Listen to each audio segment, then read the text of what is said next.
صاحب، اور آج جیسی میں نے خبریں پڑھی ہیں جی، کچھ خیر کی خبریں ہی تھیں آج تو، لیکن حالات وہیں کے وہیں ہیں، تو ہم نے سوچا انہیں بلایا جائے، ان کے ساتھ ڈسکس کیا جائے، کیونکہ ہماری عوام جو ہے اس کی انہی ٹاپکس پہ سننا پسند کر رہی ہے کہ آخر کب ملیں گے ہمیں ریزلٹس. تو سب سے پہلے تو آپ کو ان سے ملواتے ہیں. السلام علیکم. کیا حال ہے؟ آپ ٹھیک جی ہیں؟ الحمدللہ ہم ٹھیک ہیں، آپ کیسے ہیں؟ اللہ کی رحمت ہے دعا. جی بس اللہ کی ہی رحمت ہے ہم پہ. جی اللہ کی اسی رحمت لیے کی ہم بڑی چلے جا رہے ہیں. چلے جا رہے ہیں. تو راؤ صاحب، یہ ابھی دیکھیں نیوز، ابھی تک کوئی سیلاب کی، اس طرح کے خطرات کی، اور مطلب ہر سال ہی یہ تو اب ہونے لگ گیا ہے، تو کیا کہیں گے اس بارے میں دیکھیں آپ؟ بات یہ ہے کہ تمام چیزوں میں سیلاب کو بھی اس میں شامل کر لیتے ہیں. ہمیں ضرورت ہے اس امر کی کہ ہم تمام پالیسیز ملک کی اس طریقے سے بنائیں جس طرح نیشنز یا اقوام بناتی ہیں. ان تمام ایشوز کو ہم وقتی طور پر دیکھنے سے باز آ جائیں. ہم صرف یہ کوشش کریں کہ ایک پرماننٹ سولوشن کی پالیسی ایک بنائیں جو قومی پالیسی ہو، اور پھر اس پر عمل درآمد بھی کریں. ابھی جو آپ نے کہا کہ سیلاب پھر آ رہے ہیں، پھر وہی خطرات ہیں، بالکل آپ نے صحیح کہا کہ وہ اگر یوں ہی کرتے رہیں گے ہم تا زندگی کہ آج وقتی طور پر اس کو کسی طریقے سے حل کر لیں گے، کوئی میڈیا پہ آ جائیں گے، کوئی ریلیف دے دیں گے، کوئی وہ کریں گے، تو وہ وقتی جیسے کہتے ہیں مرہم پٹی تو کہلائے گی، علاج نہیں کہلائے گا.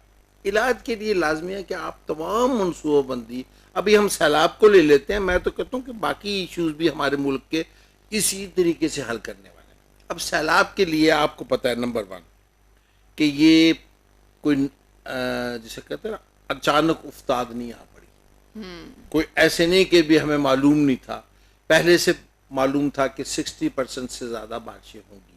پچھلے سال اور اس سے پہلے آپ نے دیکھا کہ کتنی تباہ کاریاں کی بالکل. سندھ میں کی، اور علاقوں میں جو نواحی تھے جہاں کپاس کے علاقے تھے. تو ہم کیوں نہیں اس کا پرماننٹ سولوشن کرتے؟ پرماننٹ سولوشن تمام چیزوں کے موجود ہیں، یہ کوئی ایسی بات نہیں، کیونکہ یہ پانی تو 1-2 مہینے کا ہے.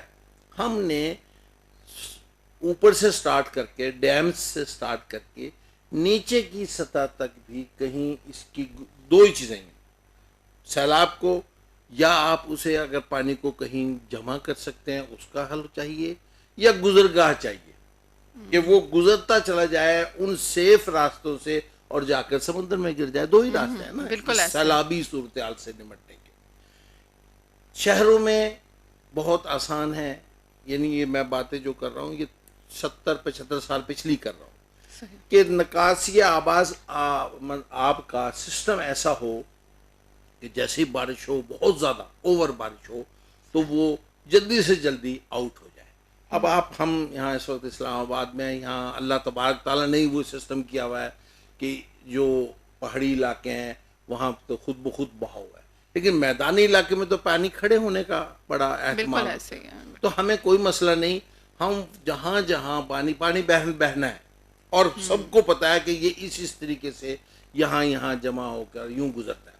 وہاں پر پہلے سے آپ بڑے دریا ہیں، ان کے پیٹ سے مراد ہے ان کے جو بیڈ ہے، ان کے ارد گرد ایسے بند باندھیں، ایسے کہ جب پانی اس میں آ جائے تو وہ پھر گزرتے ہوئے سمندر کی طرف چلا جائے. نمبر 1. نمبر 2، ہم کیوں نہیں بڑے اچھے ممالک کی طرح، چائنا کی طرح ریزروائرز بناتے. ریزروائرز سے مراد یہ کہ ہم ایسے طریقے سے خالی زمین ہے جہاں اور بہاؤ سے پانی جا سکتا ہے، وہاں بڑے بڑے تالاب سے مراد یہ نہیں کہ ہم صرف پینے کے پانی، اتنے بڑے بڑے ریزروائرز انہوں نے بنا لیے. میدانی علاقوں کی بات کر رہا ہوں، پہاڑی علاقے کا تو میں نے بتا دیا نا کہ ڈیمز بھی وہ اصل میں وہ چھوٹے سے ریزروائرز بھی ہو جاتے ہیں. لیکن ہمیں تو چاہیے سندھ تک تو ایسے ریزروائرز بنائیں جو نہ صرف پانی کو جمع کر لیں، بلکہ وہ باقی سال جب ہم بنجر ہونے کے قریب آ جاتے ہیں، ہمارا تو یہی صورتحال ہے نا، یا ہم ڈوب رہے ہیں یا ہم سوکھ رہے ہیں، تو ہم دونوں درمیانی تو ہماری کوئی کیفیت نہیں، تو اس سے ہماری درمیانی کیفیت آ جائے گی کہ جب ہم سوکھ رہے ہوں گے تو وہاں سے کچھ پانی آپ کو مل جائے گا، آپ کی فصلیں ہو جائیں گی، آپ کی خوراک کے معاملات بھی حل ہونا شروع ہو جائیں گے. اور ایک آپ کو پتہ ہونا چاہیے دنیا میں کر رہے ہیں رین واٹر ہارویسٹنگ، یہ بھی ایک بہت اہم حل ہے اگر ہم کر لیں. وہ کیا ہے؟ رین واٹر ہارویسٹنگ میں ایک تو آپ گھروں میں جس طرح یہ بالکل چھتیں ہیں، چھتیں ہیں، چھتوں سے پانی بہتا ہے نا، بالکل پر اچھا نالوں سے وہ کئی سیو شہر کریں۔ ایسے ہیں جہاں پہ پانی ٹینکروں میں آتا ہے، کراچی لے لیں پورا، وہ تو اچھے خاصے پیسے خرچ ہوتے ہیں. یہاں پہ بھی راول پنڈی وغیرہ میں بھی جہاں نیچے کا پانی نہیں لوگوں تو ٹینکروں میں بھی پانی 7,000-6,000 ہزار روپے فی ٹینک. وہ اگر وہ اپنا مستقل گھر بناتے ہوئے وہ سسٹم کر لیں کہ اتنا بڑا ٹینک ہو کہ جب پانی آئے اور فلٹر سے گزرتا ہوا اس میں آئے وہ سٹور ہو گیا. یہ تو ہے نا گھر کی حد تک. میں جس طرف آ رہا ہوں سیلاب، آپ نے سیلاب کی بات کی ہے، سیلاب کے تو آپ کو پتہ ہے چولستان ہے، سنا ہوگا آپ نے بہاولپور کا. چولستان میں یہ جو میں نے کہا نا ریزروائرز، چولستان میں نیچرلی بڑے بڑے میدان ہیں، چٹیل بھی، یہ صرف ریت نہیں ہے، اس سے جتنی بارش ہوتی ہے وہ بہتے بہتے اس میں آ جاتے ہیں. بالکل جی، میں نے وزٹ کیا ہوا چولستان کی زمین جو ہے اتنی سخت ہے کہ اس میں نیچے پانی کم جاتا ہے. اس کا مطلب یہ ہے کہ وہ پانی کھڑا رہتا ہے مہینوں اور جانور وہاں سے پیتے رہتے ہیں. وہاں پہ چولستان میں لوگوں نے گہرے گڑھے کھود لیے، جس کی میں بات کر رہا ہوں، بڑے بڑے، اسے ٹوبے کہتے ہیں. ان ٹوبوں میں یہ پانی جمع ہو جاتا ہے. اس کا مطلب 2-3 ماہ کے لیے جانوروں کے لیے پانی ریزرو ہو جاتا ہے. وہی پانی اگر زیادہ طریقے سے حکومت کے لیول تک کیا جائے تو وہ ریزروائر ہو سکتا ہے اور وہ صاف بھی ہوگا پھر. ہاں، لیکن میں جس طرف کر رہا ہوں کہ پورے پاکستان میں ایک اور بھی ہوتا ہے کہ آپ نے سنا ہوگا کہ پاکستان میں نیچے پانی کی سطح جون سی ہے بہت نیچے ہوتی جا رہی ہے اور نیچے سے پانی نہیں نکلتا. جی بالکل، اتنی بارشیں ہو رہی ہیں، لیکن یہ والی جو بات ہے نا یہ ہمیں سننے کو یہ اب بس چاہیے. کیا ہے یہ بھی اس میں آپ کہیں اسے ریچارجنگ بھی کہہ دیتے ہیں آپ، جس طرح آپ کا موبائل ریچارج ہوتا ہے زمین بھی ریچارج ہو سکتی ہے. وہ کیا کرتے ہیں کہ جس طرح آپ پانی نکالنے کے لیے بور کرتے ہیں، اس طرح ایک 10-10 8-8 9-9 ایکڑ دوری پر ایک بور کرنے کے بعد پائپ ڈال دیا جاتا ہے، 6-7 فٹ کا گڑھا کھود دیا جاتا ہے. یہ دیکھیں سننے والی بات ہے. وہ پانی جو بہتا ہے بارش جب ہوگی اور وہ پانی نے کہیں جانا ہے نا، وہ اس میں آہستہ آہستہ آتا ہے اور واپس زمین میں جاتا ہے، چلا جاتا ہے. یہ بڑی اہم بات ہے. تو سیلاب سے بچنے کا بھی طریقہ ہو سکتا ہے اور ایکسٹرا پانی کو زمین میں واپس بھیجتے جائیں. پورے ملک کی لیول پر ایک منصوبہ بنا لیا جائے تو نہ صرف آپ کی پانی کی سطح اوپر آ جائے گی بلکہ پانی بھی میٹھا ہوگا. وہ بارش کا پانی ہے نا، بہترین پیور واٹر ہوتا ہے وہ. اس کا مطلب یہ ہوا کہ وہ آپ کی فصلوں کے لیے بھی اچھا ہوگا. اور پھر جب آپ ٹیوب ویل لگائیں گے یا آپ وہ ہینڈ پمپ لگائیں گے پینے کے لیے بھی پانی مل جائے گا. اور سب سے بڑا کہ یہ سیلاب کے خطرے کو کئی % کم کر دے گا. تو بات وہیں پہ ختم کرنی ہے کہ ہمارے پاس منصوبے سارے ہیں، بالکل ہم عمل کریں. جب تک ہم ان پہ عمل نہیں کریں گے نہ ہمارے پانی سیلاب کے مسئلے حل ہوں گے. اب بجلی کا مسئلہ ہے، روز ہم چھیڑ کے اچھا آپ نے ابھی کہا کہ یہ سارے منصوبے ہیں، ان پر عمل کا سارا ایشو چل رہا ہے، تو میرے خیال میں ہمارے پیرنٹس کے بھی بچپن سے لے لیں یا پھر ہمارے آبا و اجداد سے لے لیں، جب سے پاکستان بنا ہے ایک کالا باغ ڈیم نہیں ہم سے بنا، اس کی کیا ریزن ہے؟ تھوڑا سا آج اس کے اوپر بھی کالا باغ ڈیم ہے. یہ آپ نے بہت، جب ہم ماسٹرز MSc میں پڑھتے تھے، ضیاء الحق کا دور تھا وہ نا، MSc یہ ہے 78 کی بات ہے. اچھا اس وقت یہ تھا کہ کالا باغ ڈیم بنے گا اور اس کا جو منصوبہ تھا، جو فیزیبلٹی تھی، اس کے تحت آپ کے یہ جو باقی آپ میں آج جس عذاب سے گزر رہے ہیں نا، IPPs اور فلانا اور اس طرح کے منصوبوں کی ضرورت نہ پڑتی اگر وہ بڑا ڈیم تھا. لیکن وہ ویری سمپل، اس میں ہماری قومی یکجہتی کے فقدان اور سیاسی ایکسپلائٹیشن کی وجہ سے وہ نہیں بنا. وہ چاہے وہ ماشاء اللہ کی حکومت تھی، چاہے وہ سویلین حکومتیں آئیں، وہ اس چیز کو فیس نہیں کر سکیں، ان لوگوں کو قائل نہیں کر سکیں جو اس پر اپنی سیاست شروع کر چکے تھے کہ یہ ہر صورت میں قومی منصوبہ ہے. اس میں نہ کسی کو نقصان تھا. لیکن جب میں آپ کو کہنے لگوں بھی اگر یہ ہوا تو آپ کا گھر ڈوب جائے گا، آپ کو پتہ بھی نہیں کہ میرا ڈوبے گا بھی کہ نہیں، تو آپ نے میری مخالفت شروع کر دینی ہے. تو صوبہ سرحد اور پھر کچھ سندھ میں بھی کچھ لوگوں نے اس کو استعمال کیا. اور پھر اب مصیبت یہ ہے کہ ریئلائز سارے کرتے ہیں اب سارے کرتے ہیں کہ یہ سب غلط تھی اور کالا ڈیم بن جاتا تو ہم ان عذابوں سے بھی نہ گزر رہے ہوتے، اور سب سے سستی بجلی آپ کو پتا پن بجلی ہوتی ہے۔ اب یہ ہوا ہے کہ جیسا کہتے ہیں نا کہ بندہ اپنی بات پہ اڑ جاتا ہے، اب وہ بیک نہیں کرتے۔ اب بھی وقت ہے، اگر قوم، کیونکہ قوم کی یکجہتی ختم کر کے تو کوئی بھی تیار نہیں، کوئی جنگ تو نہیں کرنی، کالا باغ ڈیم تو بنانا ہے سارے پاکستان کے لیے، اور میں باور کرا دوں کہ بھی یہ تو جی آپ کو فائدہ ہے، مجھے تو کوئی فائدہ ہی نہیں۔ تو یہ آگ آخر لگتی کیسے ہے کہ جی آپ کو پتا کہ ایک چیز سے سب کو فائدہ ہے، ایک ملک کو فائدہ ہو رہا ہے، تو ایسے لوگوں کے دماغ میں کیوں آتا ہے کہ جی اس سے اس کو فائدہ ہے، جی ہمیں فائدہ نہیں ہوگا؟ یہی وہ چیز ہے جو آج ہمیں ضرورت ہے کہ ہم میڈیا پر بھی ہر جگہ ڈسکس کریں کہ ہمیں قومی سوچ کو اجاگر کرنے کے بجائے ہم ہمیشہ علاقائی سوچ کے ذریعے سستی شہرت اور وقتی شہرت حاصل کر لیتے ہیں۔ تو مختلف طرح کے سیاستدان بھی ہوتے ہیں، سیاستدانوں میں سے کچھ تو ہوتے ہیں جو قومی سطح پہ ہوتے ہیں، جو قومی سطح پہ ہوتے ہیں وہ تو واقعی ایسی بات نہیں کرتے، کچھ ہی ہوتے ہیں کہ میں علاقائی ہوں، میں جب تک علاقائیت کو ہی نہیں کروں گا مجھے کون پوچھے گا؟ اس محض مجھے اپنے آپ کو پوچھوانے کے لیے پاؤں پہ تو میں اپنے بھی کلہاڑی مار رہا ہوں۔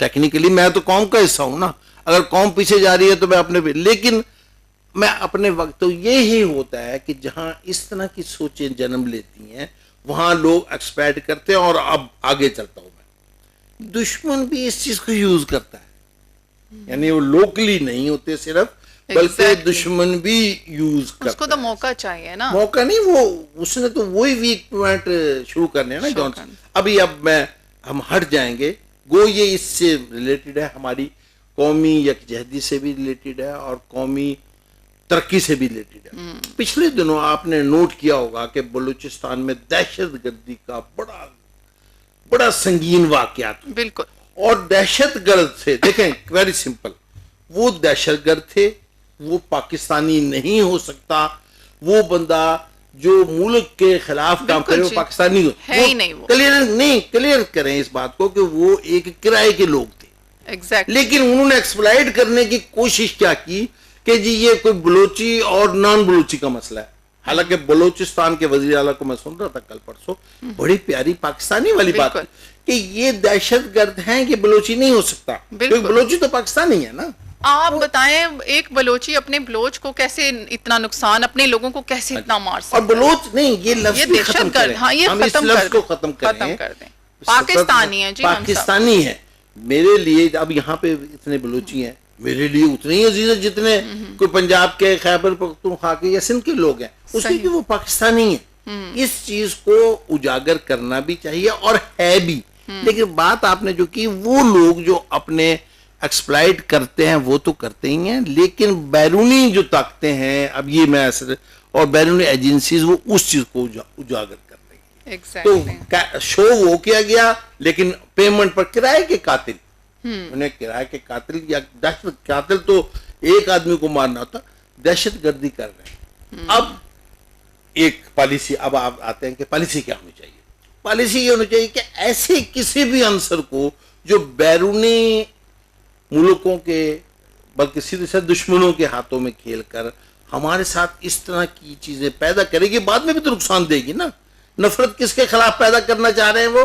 وہ نفرت بلوچیوں کے خلاف پیدا کرنا چاہ رہے ہیں پاکستان میں، حالانکہ پاکستانی اور بلوچیوں کو بھی یہ شاید وہ سمجھے میں ہم ہی تھے، حالانکہ وہ تو ہوں گے نہیں۔ بلوچی اب دیکھنا کہ بلوچی جون سے ہیں وہ پیچھے لگ گئے ہیں اینٹی پاکستانی لوگوں کے، اور جلدی آپ دیکھیں گے یہی بلوچستان والے ان غداروں کو، ان دہشت گردوں کو کیفرے کردار تک پہنچائیں گے، اور اگر ساری جگہ یہ ایسے ہوا تو ہماری یکجہتی بنے گی۔ بالکل کہنا یہ چاہ رہا ہوں کہ ہم پالیسی جو بھی بنائیں، چاہے وہ سیلاب سے ریلیٹڈ ہو، چاہے وہ بجلی سے ریلیٹڈ ہو، بجلی کا ایک ایشو میں ایک اہم چیز اگر آج آپ ایڈ کر لیں آپ کے اس پروگرام کی وساطت سے، تو امید ہے کہ یہ کالا باغ ڈیم پہ، اگر دیکھیں میں اور آپ اس قابل نہیں اب کہ کالا ڈیم پہ کنسیسز لے آئیں، میری گفتگو سے کوئی نہیں مان جائیں گے وہ، Exactly. ٹھیک ہے جی وہ راؤ افضل نے کہہ دیا ہے کل سے کل بنے گا, کیونکہ وہ تو اپنی اپنی اس کو لگ گئے.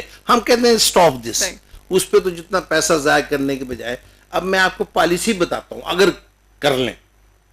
چھوٹے چھوٹے ڈیم پورے, جب ہمالیہ کا یہ چلتا ہے آپ نے دیکھا کہ کتنی کتنی جگہ سے پانی کا فلو تیز ہوتا ہے.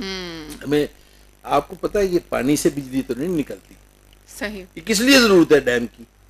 دو, ایک تو ہے کہ وہ ریزروائر ہوں تاکہ سیلاب بھی کم آئے اور دوسرے آبپاشی کے لیے سارا سال کام آئے. بالکل. دوسرے نمبر پر بجلی پیدا ہو. بالکل. جہاں تیز ہوتا ہے پانی وہاں پہ ٹربائن کو وہ ریوالو کرانے کے لیے ضرورت ہے اس کی پاور. تو جتنے نشیبی علاقے ہیں وہاں پر آپ چھوٹے چھوٹے ٹربائنز لگوائیں. منصوبہ شاید اتنا ہی پیسہ خرچ آ جائے جتنا پورے کال ڈیم میں, لیکن آپ پورے پاکستان میں حتیٰ کہ نہریں آپ نے دیکھی ہوں گی, پرانی جو نہریں بنی ہوئی ہیں اس میں کچھ عرصے کے بعد فال بنائی جاتی ہے, اسے جال کہتے ہیں نا. وہ فال کیا ہوتی ہے, وہاں پانی کو بوسٹ کرنے کے لیے نا ایک دیوار سے بنائی تھی, وہ تیزی سے نیچے گرتا ہے. ہر اس جگہ چھوٹے چھوٹے اگر ٹربائن لگا دیے جائیں تو جس طرح سولر کا منصوبہ ہے ہمارے ملک میں بڑا اہم ہے, اسی طریقے سے وہ چھوٹے ٹربائن سے بجلی کا مسئلہ حل ہو سکتا. قومی پالیسی کی بات کر رہے ہیں. صحیح. اور سولر تو آپ کو پتہ ہی ہے کہ اس وقت واحد حل ہے جو کہ حکومت کو چاہیے کہ وہ اس پر پوری طرح تندہی سے, کہ جس طرح پنجاب گورنمنٹ کہہ رہی ہے کہ ہم دیں گے, سندھ والوں کا بھی میں نے سنا ہے وہ بھی کہہ رہے, لیکن یہ ہے کہ اس پہ تندہی سے لگے رہیں. ہمارے مسائل یہ حل ہو سکتے ہیں, ہمارے تمام مسائل ہو سکتے ہیں بشرطے کہ ہم حل کرنے کے لیے جو پالیسی بنائیں بس اس پر عمل کریں. جی بات یہی. اچھا مسائل کی بات ہو رہی ہے, ابھی آپ نے نہروں کی بات کی, تو ابھی ایک اور مسئلہ جو ہے نا وہ مسائل کا انبار ہے, کیا کریں, ایک اور مسئلہ, اور یہ ایک نیو ٹاپک آپ کہہ لیں ہوگا کیونکہ ہم نے شاید یہ پہلے کبھی ڈسکس بھی نہیں کیا.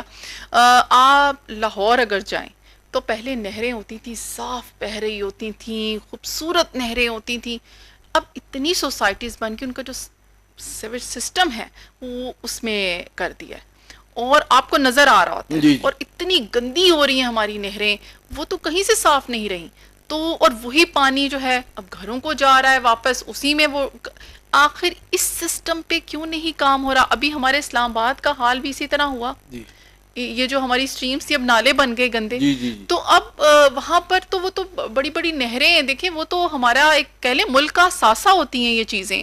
تو آپ کیا کہیں گے اس بارے میں, کیوں نہیں کام ہو رہا ہے؟ یہ آپ نے جو بات کی بڑی اہم ہے, اور خاص طور پہ شہری علاقوں میں تو پوری طریقے سے لوکل گورنمنٹ جو ہوتی ہے. اب بات تو یہ ہوتی ہے کہ بات نہر سے جب نکلے گی تو بچے گا کچھ بھی نہیں, اس میں صفائی بھی آ جائے گی, اس میں سسٹم بھی آ جائیں گے, نکاسی کے بھی آ جائیں گے. تو وہ ظاہر ہے نہروں میں اگر کوئی چیز جا کے گر رہی ہے تو وہ شہر سے ہی جا کے گر رہی ہے نا, نہر خود تو پیدا نہیں کر رہی. اس کا مطلب یہ ہے کہ ہمارے جو صفائی کا سسٹم ہے, یا کسی نے پائپ ڈال دیا گندے پانی کے یا کچھ, تو اس کا مطلب کہ میں کہاں ہوں, یعنی میں لوکل گورنمنٹ کہاں ہے. مجھے یہ چاہیے کہ ان چیزوں پہ اسٹرکٹلی بین تو ہے ہی. اچھا پھر وہ دوبارہ آ جاتی ہے بات بار بار ہمارے پاس, بین تو یعنی قانون تو ہے, عمل نہیں ہو رہا نا اس پہ. تو یہ ہے کہ یہ نہریں, اب میں آگے جا رہا ہوں, یہ نہریں آگے چل کر پینے کے پانی کے لیے بھی استعمال ہوتی ہیں. آپ کو پتہ ہے کہ ابھی تک دیکھیں میں نے آپ کو پہلے کا وہیں سے پائپ جا رہے ہیں جو کہ لگ رہا ہے کہ گھروں کو جا رہے ہیں. لگ رہا نہیں, میں آپ کو بتانے لگا ہوں نا, کیونکہ اب مجھے اور وہیں پہ پائپ آ رہے ہیں, جو سیویج سسٹم جتنا گند ہے وہ سارا ویسٹیج وہاں آ رہا ہے. میں تو وہیں سے ہوں, اس میں اگر کیمیکل ہے, اس میں کوئی گند ہے, تو میں تو وہیں سے ہوں نا. پنجاب میں آپ جائیں تو وہاں پر ہر گاؤں میں ایک ڈگی ہے. ڈگی سے مراد ہے جسے میں اب تالاب کہہ رہا ہوں نا, ایک باقاعدہ حکومت کی طرف سے ڈگی, اس میں نہر کا پاؤنس وہ بڑا ہوتا ہے, نہر کا پانی اس میں آ کے گرتا ہے, نہر کا, اور وہی لوگوں نے اس میں پائپ بھی لگا رکھی, وہی پانی گھروں میں جاتا ہے. اور آپ کی اطلاع کے لیے جانوروں کے علاوہ انسان اسے پیتا بھی ہے. اب آپ دیکھیں کہ اگر وہ زہری ہو جائے گا نا اس کے لیے, تو ہم تو صاف پانی کی بات کرتے ہیں, تو کئی جگہ پہ وہ پانی پیا جاتا ہے. تو اب اگر اس پر قابو نہیں پاتے, اس کا مطلب یہ ہوا کہ آپ بیماری کی طرف آ رہے ہیں. بالکل. آپ لوگوں کی ڈیتھ کی طرف بھی بات جائے گی, اور سب سے بڑی بات یہ کہ آپ کا شہر, آپ کا علاقہ, آپ کے سارے معاملے گندے ہو رہے ہیں. اور تیسری بڑی بات یہ کہ دنیا میں آپ کا یہ تعصب جا رہا ہے کہ آپ ایک ڈرٹی سسٹم کو ڈیولپ کر رہے ہیں. اور اگر اس کو آپ اسٹرکٹلی شروع کر دیں آج ہی اور ان چیزوں پر عمل کریں کہ ہرگز کوئی گند اس میں نہ جائے گا تو وہ باہر آئے گا نا, اور وہ تو کل کو آپ کا آئیڈیل ہو جائے گا. اب لاہور کا آپ نے مثال دی, لاہور کی جو درمیان میں سے نہر گزرتی ہے وہ اتنی بہترین خوبصورت اور سیاحت کا ایک سبب بنتی ہے. جس طرح کے حکومت نے, آپ پتہ نہیں گئی ہیں لاہور رات کے وقت, تو اتنی چیزیں, روشنی, یہ وہ, تو روشنی کے ساتھ صفائی بھی ہو. پیسہ آپ نے وہ اس کے اوپر تو میں یہ ضرور کہوں گی, اتنا پیسہ جو آپ نے لائٹنگ پہ اور ان چیزوں پہ لگا دیا, ڈیکوریشن پہ, آپ اس کی صفائی پہ لگا دیں کیونکہ پانی ضرورت ہے. نہیں, ہم اور کچھ کہہ رہے ہیں, میں کچھ اور کہہ رہا ہوں. یہ پیسہ لگایا ڈیکوریشن کے لیے, لوگوں کو اٹریکٹ کرنے کے لیے, میں کہتا ہوں کہ ٹھیک ہے, نہیں آگے بات کر رہا ہوں. صفائی پہ پیسہ لگانے کی ضرورت نہیں, بندوق لگانے کی ضرورت ہے. پیسہ کیا لگنا بھائی, تو نے اگر ڈالا, تو نے اگر گند ڈالا تو تجھے اتنا جرمانہ ہوگا. اگر جرمانہ بھی سوسائٹی کا پائپ وہاں پر آیا ویسٹیج کا تو اس پہ فائن ہوگا, یا کسی فیکٹری سے کیمیکل اس میں آیا, یا اس میں کسی نے گند ڈالا, تو نہیں, اصل میں کہ یہ بھی قانون ہوگا. میں آگے کہہ رہا ہوں اس پہ عمل کرو. یعنی جرمانہ یہ نہ ہو کہ میں جا کے رہوں تو چھوڑو جی, ان سے کیا پوچھنا ہم نے, وہ جو ان سے کیا پوچھنا ہے نا, یہ اس ملک میں جب تک ختم نہیں ہوگا. اگر آپ نے گڑبڑ کی ہے تو آپ سے پوچھا جائے, میں نے کی ہے تو میرے سے کیا جائے. تو ضرورت نہ ہو, اس میں پیسہ نہیں لگنا, اس میں ہاتھ روکنے. جی راؤ صاحب نے کہا ہے جی پیسہ لگانے کے لیے بندوق لگانے کی ضرورت ہے. تو جی ایک ہم سجیشن دے رہے ہیں راؤ صاحب کے ساتھ مل کر حکومت کو کہ جی بندوق لگائیں اور یہ گند پھیلنے سے روکیں, ہمارے ملک کی جو نہریں ہیں نہر سسٹم کو بچائیں. تو اس کے ساتھ ہی ٹائم ہوتا ہے ایک چھوٹی سی بریک کا, آپ لوگوں نے کہیں نہیں جانا, ملتے ہیں بریک کے بعد.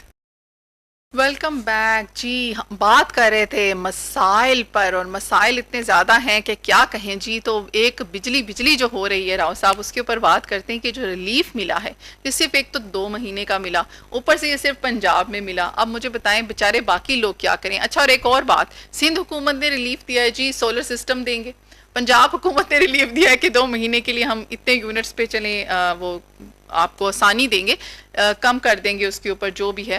لیکن باقی لوگ کہاں جائیں ملک کے؟ یہ سارے سوالات کے کیا آپ کے مائنڈ میں آتے ہیں جوابات؟ آخر یہ کیوں ہو رہا ہے؟ یہ ہے کہ اچھی بات کو تو اچھا ہی کہنا چاہیے, یہ بات نہیں.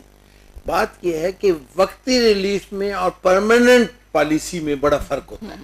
وقتی ریلیف تو یہی ہے جیسے پنجاب گورنمنٹ نے اپنے بجٹ سے, کیونکہ یہ تو آپ کو پتا ہے نا کہ بجلی تو واپڈا کا محکمہ ہے 18ویں ترمیم کے بعد, لیکن پنجاب گورنمنٹ نے یہ کہا ہے کہ 200 یونٹ سے لے کر 500 یونٹ تک جو بھی بل آئیں گے گھریلو, ان پر 14 روپے جو بھی ریٹ ہے فی یونٹ کم کر دیا جائے گا. اس سے ریلیف ہوا ہے لوگوں کو, اور واقعی ہی ہوا ہے, لیکن وہ 2 مہینے کے لیے ہے. ساتھ ہی پنجاب کی جو وزیر اعلیٰ ہے انہوں نے یہ اعلان کیا کہ یہ 2 مہینے کا جو ریلیف ہے یہ تو بجلی کے بلوں کی حد تک ہے. اسی اسنا میں ہم سولر سسٹم لوگوں کو لگانے کے لیے جو بھی پالیسی ہوگی وہ واضح کر دیں گے. اس میں ہو سکتا کہ لون دے, اگر آپ نے 10 kV تک یا 5 kV تک لگانا ہے وہ آپ اتنے پیسے دیتے رہیں گے. بڑی اچھی پالیسی ہے یہ, کیونکہ بھکاری بنانے کے بجائے پرماننٹ سولوشن ہونا چاہیے نا.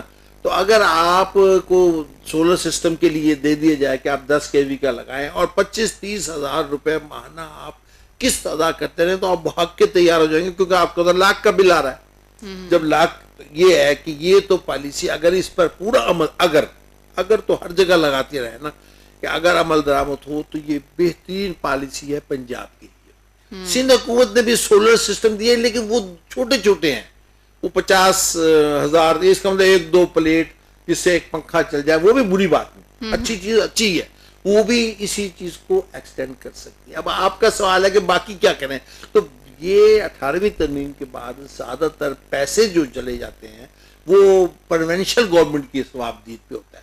وہ بھی وقتی طور پر صوبہ سرحد والے بھی, بلتستان والے بھی, بلوچستان والے بھی اگر مناسب سمجھیں تو وہ بھی اپنا وقتی ریلیف دے دیں. لیکن وقتی ریلیف کی بجائے جیسے کہ میں نے کہا کہ سولر سسٹم پر آ جائیں ہم جلد سے جلد, تاکہ لوگوں کے خرچے بالکل ہی ختم ہو جائیں. اور یہ جو چھوٹے ڈیم والا جو ہے یہ گورنمنٹ اگر لگائے تو بجلی آپ کی سستی بھی ہو جائے گی اور اویلیبل بھی ہوگی, لوڈ شیڈنگ کی بھی ضرورت ہے. صحیح. لیکن یہ پالیسی جون سی ہے یہ وقتی ہی کہنا چاہیے. یہ تو اب 2 مہینے کے بعد ظاہر ہے, اور پھر پنجاب حکومت ہو یا کوئی بھی حکومت, اس کے اتنے وسائل تو نہیں کہ وہ سارے پیسے کی پیمنٹ خود کرتی رہے گی. ظاہر ہے ایک اور بھی ہوگا کہ ہمیں بھی تو کچھ تھوڑی سی سوچنا چاہیے نا. اب میں آ جاتا ہوں اصل جو معاملات ہیں. ہم یہ جو کچھ بھگت رہے ہیں اس میں پچھلی دفعہ بھی بات ہے کہ جو وہ پرائیویٹ جو پاور ہے, آئی پی پی جسے کہتے ہیں نا, انڈیپینڈنٹ پاور پروڈیوسن کمپنیز جون سی ہے, انہوں نے اگر بجلی دی ہے یا نہیں دی ہے تقریباً 2 ارب آپ کو دینے پڑتے ہیں انہیں ہر صورت میں. یعنی اس کا مطلب ہے کہ وہ آپ کو دینے پڑتے ہیں, مجھے دینے پڑتے ہیں. وہ بل میں تو آ جائے گا نا یہ جو ہے کہ ساری چیزیں فیول. اچھا دوسری چوری کو اگر روک لیں, اگر یہ چوریاں جتنا ہو رہی ہیں, چوری سے مراد یہ چوریوں کو تو بہت روکا گیا ہے پچھلے سال سے, اس کے بہت اوپر اچھی ایکشن بات ہے. لیا گیا ہے, لیکن یہی بات ہے کہ ان سے تو کوئی فرق نہیں پڑا بجلی کے بلوں میں. نہیں میں یہ عرض کر رہا ہوں کہ وہ آپ کہہ رہے ہیں نا کہ بہت روکا گیا ہے. اگر ابھی بھی چلے جائیں تو ابھی بھی آپ کو نظر آ جائے گا. اچھا ہاں جی, تو اور کیا ہے. بل بہت کئی لوگوں نے, بڑے بڑے محکموں نے, بڑے انہوں نے بل نہیں ابھی واپڈا کے ادا کیے صوبوں کے. تو وہ جو بڑے بڑے لوگ ہیں یا جو ایسے لوگ ہیں, حکومتیں بھی کئی ایسی ہیں جی جو چوری کرتے ہیں یا وہ لوگ ہیں, دیکھیں اگر اس کے اوپر تھوڑا سا ایکشن لیا جائے کہ کیوں ان کو اس طرح سے مل رہی ہے کرنے کی کوشش کرتے ہیں, لیکن وہ جو کیوں کا تو کہتے ہیں لیکن وہ کر نہیں پاتے. ہمارے ہاں ملک میں کوئی بھی پالیسی ایسی نہیں جس میں بلائنڈلی قانون کے مطابق عمل ہو سکتا. اگر بلائنڈلی ہوتا جائے تو میں سوچوں ہی نا, مجھے پتا ہے کہ میں نے دینے, اگر میں کسی محکمے کا سربراہ ہوں تو یا میرے سے مجھے پکڑ لیا جائے گا یا میں دے دوں گا, یا اگر میں پرسن ہوں تو میرا بجلی کا بل کٹ ہی جائے گا اگر میں نے نہ دیے. یہ اگر میں پکڑا جاؤں چوری پہ تو مجھے جو قانون ہے اس کے مطابق سزا ہو ہی جائے گی. تو اگر یہ ساری چیزیں ہوتی چلی جائیں تو پھر تو یہ ہو ہی نہ. لیکن مجھے پتا ہے کہ میں ریلیف بھی ہو جائیں گا. میں تو بدقسمتی کے اس لیول پر رحم ہے کہ اربوں روپے کے قرضے معاف کروا سکتے ہیں ہم. 5 روپے کے لیے لوگوں کو مرغی کے جرم میں ہم ضمانت نہیں ملتی تو وہ اندر کر سکتے ہیں. تو یہ غلط ہے. انصاف سے مراد یہ ہوتی ہے کہ وہ ایک سا ہو, سب ایک سا ہو. بالکل یہی تو رونا ہے, یہی تو المیہ ہے کہ جس ملک میں انصاف جو ہے وہ بکتا ہو, جس ملک میں ہر بندے کے لیے جو ہے وہ ڈیفرنٹ لا ہو, مطلب ایک لا نہ ہو, تو پھر ایسے ہی ہوتا ہے. یہ اس کی وجہ سے پھر یہ ہم اس پہ, ورنہ بجلی کے بحران ہو یا بجلی سے اچھا بجلی کے بحران کو نا ہم آپ گفتگو جو اس وقت کر رہے ہیں وہ گھر کے, اچھا اس میں بھی واپڈا والے وہ کر لیتے ہیں. اب میں نے سنا ہے کہ حکومت پنجاب نے, یہ شاید کوئی سن بھی لے, حکومت پنجاب نے اعلان کیا تھا گھریلو صارفین جن کے بھی 500 یونٹ آئیں گے ان کو ہم یہ ریلیف دیں گے. اب واپڈا والوں نے آپ ہی نکال دی. Sorry to interrupt you, but ایک پوائنٹ ذہن میں آتا ہے کہ جن غریبوں کے 500 سے زیادہ آئیں گے وہ تو زیادہ بجلی یوز کریں, آپ کو اور زیادہ بل دیں گے, ان کو بھی ریلیف ہونا چاہیے تھا. نہیں آپ دیکھیں, آپ نے یہ جو بات کی ہے نا, یہ وہی بات ہے کہ ہم وہی نہ کریں نا جن کے 500 تک کیوں, یہ تو ہر یونٹ تک ہونا چاہیے. ہاں نہیں وہ تو ہو جانا چاہیے, وہ تو پالیسی ایسی بنائے نا کہ بجلی ہی سستی ہو جائے, بجلی سستی ہونی چاہیے نا. یہ اصل تو چیز وہی ہونی چاہیے, 400 ہوگا. لیکن میں جس طرح توجہ دلانا چاہ رہا ہوں, جس پہ پنجاب گورنمنٹ توجہ دے کہ واپڈا والے اب یوں کر رہے ہیں, میں نے جو سنا ہے کہ گھریلو انہوں نے کہا تھا. اب گھریلو آپ کے 2 طرح کے میٹر ہوتے ہیں, ایک ہوتا ہے سنگل فیز, ایک ہوتا ہے 3 فیز. تو ظاہر ہے لوگوں نے جنہوں نے 3 فیز میٹر لگا رکھے ان کو نہیں دے رہے. اس کا مطلب کہ پنجاب حکومت کی پالیسی کو بھی نقصان پہنچ رہا ہے. اور گھریلو ہے, کمرشل پہ تو آپ بالکل نہ دیں. اب وہ گھریلو ہونے کے باوجود 500 تک نہیں دے رہے اور انہیں پتہ ہی نہیں, تو وہ فوراً ایکشن لیں کہ جو بھی گھریلو میٹر ہے جس میں کمرشل نہیں چل رہا, جو پالیسی ہے اس کے تحت 500 تک وہ دیں. تو یہ چیزیں امپلیمنٹ بھی کرنے والے بھی گڑبڑ کرتے ہیں بعد میں. اب وہ پتہ نہیں اس کی کیا وجہ ہوگی کہ وہ ان سے کوئی مل کے کوئی کرا لیتا ہو تو کرا لیتا ہو. تو بات یہ ہے کہ ہمارے ہاں جو سلسلہ جتنا بھی ہے, اب وہ آپ نے کہا 500 سے زیادہ والوں کو غریبوں میں شمار نہیں کرتے. وہ آپ نے کہا نا ہم غریب ہو گئے, وہ کہتے ہیں کہ تم 500 سے زیادہ کرتے کیوں ہو, بجلی کو ضائع کرتے ہو. گھر اگر بڑے ہوں یا یوز زیادہ ہو رہی ہو, لوگ زیادہ ہوں, تو اس کا مطلب یہ تو نہیں اب 500 تک آپ کیا بار بار جا کے میٹر دیکھ کے تو یوز نہیں کرتے نا. ویسے گھر میں افراد بیمار ہے, فرض کہ آپ کا بیمار ہے اور اسی کے بغیر آپ رکھیں گے تو اس کو بہت, آپ ہر صورت میں چلائیں گے. بالکل, آپ کو ریلیف دینا ہے تو سب کو دیں, یہ کیا بات ہوئی؟ نہیں وہ تو ہونا نہیں, ترسا کے ریلیف سب کو دیں اور سب کو ہی ہو سکتا ہے اگر یہ دو تین چیزیں میں نے بتائی نا, کہ ہم بجلی کو پروڈیوس کرنے کے لیے سستے طریقے کریں, کارا ڈیم نہیں بنا سکتے تو چھوٹے ڈیم نہروں تک پہ لگائیں, اور سولر سسٹم کو اتنا عام کر دیں, اتنا عام کر دیں. اور پھر میں سمجھوں کہ میں نے 30,000 جو وہ بل دینا ہے, میرا سولر سسٹم بھی لگ جائے گا اور میں اس کا اونر بھی ہو جاؤں. سولر سسٹم کو آپ کی پہنچ میں کر دیں ہر بندے کی, کہ وہ بندہ وہی جو بل دے رہا ہے ان پیسوں میں وہ سولر سسٹم لگا سکے, اسی میں انسٹالمنٹ کے ساتھ یا کچھ اس طرح سے. نہیں ہے پالیسی تو لگ رہا ہے کہ اس طرف جا رہی ہے, اگر اس پہ عمل درآمد ہو اس میں بھی پھر کوئی وہ نہ ہو جائے, کیونکہ ہمارے ہاں ایک دفعہ تو آتا نا بہترین کے نعرے لگتے ہیں, پھر وہ اس پہ ہوتا نہیں ہے, بس بات وہیں آ کے گڑبڑ ہوتی. صحیح. تو وہی بات ہے جی, بجلی ہو گئی, سیلاب کے اوپر ہم نے ڈسکشن کر لی, لیکن اگر ہم ان ساری چیزوں پہ دیکھیں, ابھی صبح میں نیوز بھی پڑھی تھی جو انٹرنیشنل نیوز ہوتی ہیں, جس طرح ہو رہا ہے یوکرین میں ہو رہا ہے اور اسرائیل, تو میں یہی سوچی تھی اتنی ایجوکیشن آ گئی, اتنا ہم لوگوں نے پڑھ لیا, اتنی تعلیم ہو گئی, ہائی فائی ہو گئی, یونیورسٹیز بن گئی, ہم ہائر ایجوکیشن کے لیے باہر جاتے ہیں, لیکن انسانیت ختم ہوتی جا رہی ہے. یہ کیوں ہو رہا ہے؟ اتنی ٹیکنالوجی کے ساتھ ہمارے اندر ان چیزوں سے, اور وہ لوگ وہ عوامی جو آپ کہہ لیں عالمی جو ادارے ہیں جو ہر وقت تقریریں کرتے ہیں جی امن ہونا چاہیے, انہیں یہ سب نظر کیوں نہیں آتا؟ اس طرح کے جو مسائل ہو رہے ہیں اب, جن کا اثر ڈیفینیٹلی ہم پر بھی ہوگا, تو یہ کیوں ہو رہا ہے, ہم اس طرف کیوں جا رہے ہیں؟ اور اسپیشلی اگر ہم بات کرتے ہیں پھر اپنے ایجوکیشن سسٹم کی, تو آج کل آپ کو پتا فیسز پہ بہت سارے سکولز کے پیرنٹس جو ہیں وہ شور مچا رہے ہیں, اتنا شور مچا رہے ہیں کہ جی فیسز اتنی آ گئی, اینول فی ڈال دی دوبارہ سے, اور یقین کریں لاکھوں میں, اگر کسی کے 3 بچے ہیں وہ تو 5-6 لاکھ کہیں نہیں گیا اس کا. تو بتائیں یہ اتنی فیسز ہائی ہو گئیں, اور گورنمنٹ سکولز ٹھیک ہے اگر ہم صرف اسلام آباد کی بات کریں تو اچھے ہوں گے, لیکن اس میں بھی اتنی کیپیسٹی نہیں ہوگی کہ بچے جا سکیں, اگر زیادہ ہو جائے تو وہ پھر معیار تعلیم نہیں ہوگا.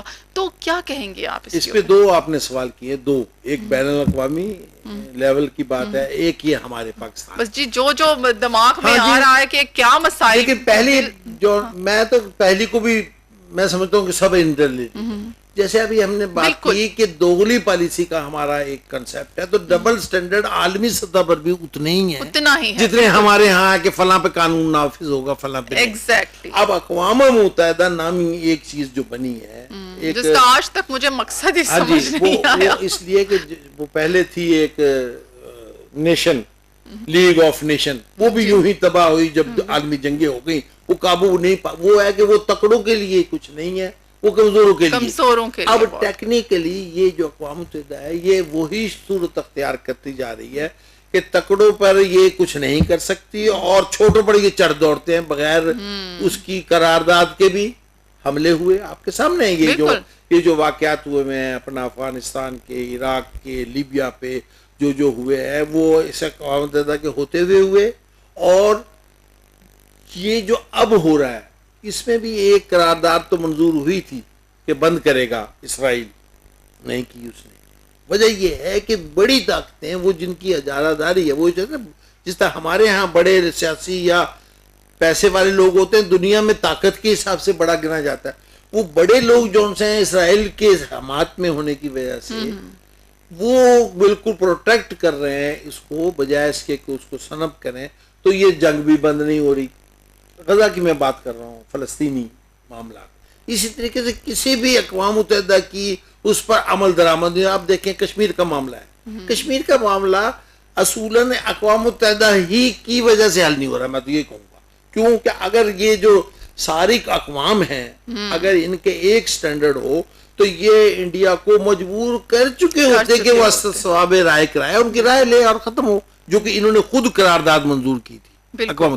اس کا مطلب یہ ہوا کہ یہ وہ چیزیں ہیں جنہوں نے. اچھا پھر ایک اور بتائیں, یہی چیزیں کسی وقت عالمی جنگ کا سبب بن جانی ہے, اس کی وجہ کہ جب مجھے یقین ہوگا کہ مجھے تو میرے ادھر ارد گرد کے لوگ یا اقوام تو بچائیں گی نہیں, تو میں نے تو اپنی ایگزسٹنس کرنی ہے نا.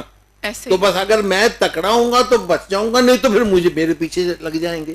تو یہ چیزیں تو وہاں پہ اس طرح ختم نہیں ہو سکتی جب تک ہر قوم یہ تہیہ نہ کر لے کہ ہم نے اس دنیا میں تعلیم کے مطابق انسانیت کو نمبر 1 دینا ہے, امن کو نمبر 1 دینا ہے, اور سیفٹی اور لوگوں کو کام کرنے کے راستے دینے کو نمبر 1 دینا ہے. پھر تو یہ آئیڈیل ہو جائے گی دنیا. لیکن اب آپ نے کہا کہ پڑھے لکھے لوگ کیوں نہیں کرتے. آپ کو پتہ پڑھے لکھے میں آپ نے بھی ایک چیز سب سے اہم پڑھی ہوگی, جس کی لاٹھی اس کی بھینس.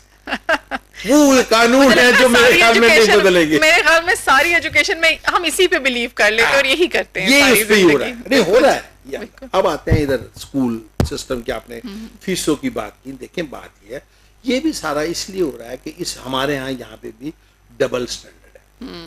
بات اس کنٹینیوٹی ہمارے ہاں جو پبلک سیکٹر میں تعلیم کے نظام ہے اس میں اور پرائیویٹ جو ہوتا ہے اس میں دوز ڈبل. ایک پیرنٹ کی طرف سے ڈبل سٹینڈرڈ ہے کہ میں اپنا سٹیٹس شو کرنے کے لیے, اب آپ نے جن کی بات کی نا, انہوں نے گرمیوں کی بھی لے لی, سردیوں کی بھی لے لی, اتنے لاکھ روپے آ گئے. وہ ہے جو ہیں ہی ادارے یہی شو کرنے کو, مجھے اور آپ کو بتانے کو بھی میرا بچہ جو 1.5 لاکھ میں پڑھ رہا ہے, یہ میں نے بھی تو بتانا ہے نا. اب یہ نہیں میرے سے آپ پوچھیں گے میں پیسے اتنے کہاں سے لایا. اگر حلال سے بھی لایا تو اسے حرام کرنا تو ضروری نہیں. لیکن یہ ہے کہ ایک تو وہ ہے ادارے, اس اداروں پر دوسرے طرح کے جو اچھے متوسط طبقے کے عام حلال کے کمانے والے وہ بھی ڈالتے ہیں, اس لیے کہ ہمارا بچہ کسی سے پیچھے نہ رہ جائے. کمپٹیشن یہ پیدا کر دیا نا کہ پرائیویٹ میں پڑھے گا تو وہ آگے جائے گا, تو وہ بیچارہ اپنا پیٹ کاٹے گا, اپنا مصیبت بھرے گا, بلکہ وہ روٹی بھی نہیں کھائے گا لیکن اپنے بچے کی فیس. تو یہ جو رو رہے ہیں یہ وہ رو رہے ہیں جو حلال کی کما کے ان پرائیویٹ اداروں میں پڑھا رہے ہیں جن کی فیسیں اتنی ہیں, کیونکہ جن کے پاس زیادہ پیسے ہیں ان کو تو یہ بھی نہیں پتا کہ کتنی فیس ہے. اب آ جائیں کہ اگر دنیا میں دیکھیں, آپ دنیا میں جائیں, بچے ہمارے پڑھتے رہے وہاں برطانیہ میں, یا پبلک سیکٹر کے جو سکولز ہیں وہ اتنی بہترین اور معیاری تعلیم دیتے ہیں کہ وہاں ضرورت ہی محسوس نہیں ہوتی, کیونکہ کمپٹیشن میں وہ ایک سے آگے نکلتے ہیں, ان کا ٹیلنٹ ویسے ہی اجاگر کیا جاتا ہے. اور ہمارے ہاں بھی ہو سکتا ہے. تھوڑی سی آپ کی بات میں, کیونکہ ہم نیگیٹو تو ابھی کریں گے ہی, کیونکہ جو زیادہ نیگیٹو ہوگا تو زیادہ ذکر نیگیٹو کا ہی ہوگا نا. ہماری پبلک سیکٹر میں اگر بہترین معیار اور ساری چیزیں ہو جائیں تو یقین رکھیں کہ ہمارے پبلک سیکٹر میں جتنے ٹیچرز ہیں ان کی تنخواہیں بھی زیادہ ہیں, ان کے کوالیفیکیشن بھی زیادہ ہے. اگر ایڈمنسٹریشن بے ایمانی نہ کرے, صحیح طریقے سے ان سے کام لے, اور وہ بھی ایمانداری سے اپنا, صرف اتنے سال ہو گئے یہ سکولز بنے ہوئے, اور یہ والے جو کمپلین ہے نا کہ ان سے کام صحیح لیں, یہ ایشو اتنا ریز ہوا کہ, اور یہ بڑی اس کے اوپر میمز بنتی ہیں, یقین کریں وہ سوشل میڈیا اگر آپ اوپن کریں کہ سرکاری ٹیچر کی پے اتنی زیادہ ہے لیکن آپ ان کا وہ گیٹ اپ دیکھ لیں, ان کی پرسنالٹی دیکھ لیں, تو اس کے اوپر بہت زیادہ بنتی ہیں. پھر ان کی ٹیچنگ میتھڈس کے اوپر بہت زیادہ بنتی ہیں. اب اس کا کیا رزلٹ نکلا کہ جی ان کے اوپر اور سپینڈ ہونے لگ گیا, ان کو ویکیشنز میں ٹریننگز دینا شروع کر دی. ٹھیک ہے, اب ان ٹریننگز کو وہ اس کو بھی انہوں نے فار گرانٹیڈ لیا, اور اس کو بس ایسے وہ کہتے ہیں نا خانہ پوری کی, سرٹیفکیٹ لیا کہ ہم نے کر لیا یہ, اس میں آئیں نہ آئیں, تھوڑی دیر کے لیے آئیں, کر لیا, اس کا بھی کوئی اثر نہیں ہوا. چیک اینڈ بیلنس جو ہے آئی تھنک وہ ہونا چاہیے. دونوں چیزیں ہیں. ایک وہ بندہ جو ٹیچر کہلاتا ہے, یا جیسے کہ میں اگر ٹیچر اللہ تعالیٰ نے, میں بار بار کہتا ہوں کہ اچھا ایک چیز سوری کہنا چاہوں گی, کیونکہ یہ سب ٹیچرز کے لیے نہیں ہے, ہاں بہت سے میں اچھے ٹیچرز بھی موجود ہیں, اور جو اچھے ٹیچرز ہیں ان کے اسٹوڈنٹس ہی یقین کریں ٹاپ کرتے ہیں اور پورے ملک کا نام روشن کرتے ہیں. میں اب یہ آ رہا تھا اسی طرف کہ آپ کو پتا ہے کہ اس دفعہ پنجاب بورڈ میں جو ریزلٹس آئے ہیں بورڈز کے, یہ میٹرک کے, یا اس میں پبلک سیکٹر سکول یعنی سرکاری سکولوں کے بچوں نے پوزیشنز لی ہیں. اس کا مطلب کہ وہ اچھے ٹیچرز ہیں جنہوں نے, جو ہم چاہتے ہیں, جو ہماری خواہش ہے کہ انہوں نے ڈیڈیکیٹ ہو کر, اس کے ساتھ دوسرے بھی ہوں گے جنہوں نے نہیں, انہیں بچوں کے ٹیلنٹ کو, جو عام بچے ہی ہوتے ہیں, کیونکہ ابھی تو بات ہو چکی کہ خاص جو لوگ ہیں وہ تو کراتے ہی نہیں وہاں داخل, لیکن وہ باوجود اس کے کہ داخل ہوئے سرکاری اسکولوں میں عام متوسط طبقے کے لوگ تھے اور انہوں نے پوزیشنز لی, ان کو کاٹ کر بورڈ کے امتحان تو کٹھے ہوئے نا, پرائیویٹ سکول والے پیچھے رہ گئے. اور وہ اس کا مطلب یہ ہوا کہ ہمارا استاد بھی اچھا سے اچھا ہے, بالکل ہمارے ڈیڈی, یہی چیزیں ایکسپینڈ کر دی جائیں. یہ چیزیں ہر ایک, میں شرمندگی محسوس کروں اگر میں ٹیچر ہے کہ آپ کا رزلٹ تو اچھا ہے, میرا کیوں نہیں. ساتھ ہی میرے پہ چیک اینڈ بیلنس بھی ہو کہ اگر میرا رزلٹ اچھا نہیں آ رہا تو مجھے پوچھا جائے سختی سے بھی یہ ساتھ والا تیرا ٹیچر تھا, اس کا تو آ گیا, تو کیا کرتا رہا. میں یقیناً ادھر ادھر کچھ کرتا رہا ہوں. تو اس چیز کو ایک پالیسی کے طور پہ اگر چل پڑے تو 2-3 سال کے بعد ہمارے پبلک سیکٹر جس میں کوئی فیسیں نہیں ہے, یقین رکھیں حکومت تو مفت پڑھانا چاہ رہی ہے اور پڑھا بھی رہی ہے, تو کیوں نہیں پھر ادھر چلے جاتے. کالجز لے لیں آپ, جو فیسیں کالجز کی ہیں وہ نہ ہونے کے برابر ہے, تو وہاں اچھے سے اچھے وہی ماسٹرز, کوئی منیمم جو لیکچر ہے آپ کو پتا ماسٹر ہوتا ہے ہر سبجیکٹ میں, اس نے ایم ایس سی کیا, تو وہ پورے سٹینڈرڈ کا ٹیچر ہے, بشرطے کہ وہ ڈیڈیکیٹ ہو گئے, اور بشرطے کہ ایڈمنسٹریشن جون سی ہے حکومت وہ اس سے کام لے. تو یہ آپ کے رزلٹ جب یہ آنے لگیں گے پھر یہ رونا دھونا کم ہو جائے گا کہ 5 لاکھ 4 لاکھ 2 لاکھ فیس بڑھا دی انہوں نے. کیوں بڑھائیں گے جب جائے گا ہی نہیں وہاں کوئی. ہمارے تو بچے وہاں برطانیہ میں پڑھے جب, تو کوئی ہم نے تو کبھی پوچھا بھی نہیں بھی یہاں پہ ہوتا ہے, وہاں پہ بھی کوئی ہائی کلاس چاہتی ہے کہ ہمارے ایلیٹ کلاس ہوتی ہے پرائیویٹ بھی, لیکن وہ زیادہ تر نہیں چلتے, اس لیے کہ معیار تو ان کا بھی اتنا ہے اور کمپٹیشن میں یہ آگے ہیں, تو ہمارے بھی یہ ہو. اچھا اب آپ آ جائیں آپ کے پرانے زمانے میں, جس کے ہم ایک سمجھو کہ سیمپل کے طور پہ آپ کے پاس بیٹھے ہیں, جسے آپ کے ٹاٹ کے سکول کہتے تھے. یہ جتنا اس وقت پاکستان نے ترقی کی ہے, یہ دیکھیں بڑی اہم بات کرنے لگا ہوں, جو ایٹم بم تک بھی بنایا, بالکل جو ٹیکنالوجی میں, یہ انہیں ٹاٹ کے سکولوں کے پڑھائے ہوئے تھے نا. اس کا مطلب وہ اساتذہ کی تنخواہیں بھی نہیں تھی, لیکن وہ اساتذہ وہ تھے جن کا رتبہ تھا, جن کا یہ تھا کہ جیسے میں بیٹھا ہوں میں آج تک انہیں دعائیں دیتا ہوں. تو یہ اس طرح اساتذہ یہ کریں کہ تنخواہ تو اپنی جگہ, لیکن اللہ تعالیٰ مجھے یہ منصب جب دے رہا ہے استاد کا, تو اس کو اتنے بہتر طریقے سے کریں کہ دعائیں دیں آپ کو, تو پھر قومیں بھی بن جائیں گی اور معیار بھی بن جائے گا اور فیسوں کے رونے تو ختم ہو جائیں گے. تو بات یہ ہے کہ استاد ہو جائے, اور ایڈمنسٹریشن کا کام یہ ہے, وہ بھی اس لیے نہیں بیٹھے یہ جو ڈی او ہیں, ڈسٹرکٹ آفیسر ہیں, یہ ڈی پی آئی ہے, یہ ڈائریکٹر ہے, تو تم ان سے لو اور کام لو, اور جو نہیں کام کرتا اسے کچھ نہ کچھ اس کا حساب دینا پڑے, تو وہ بھی سوچے گا بھی یا بےعزتی بھی ہے.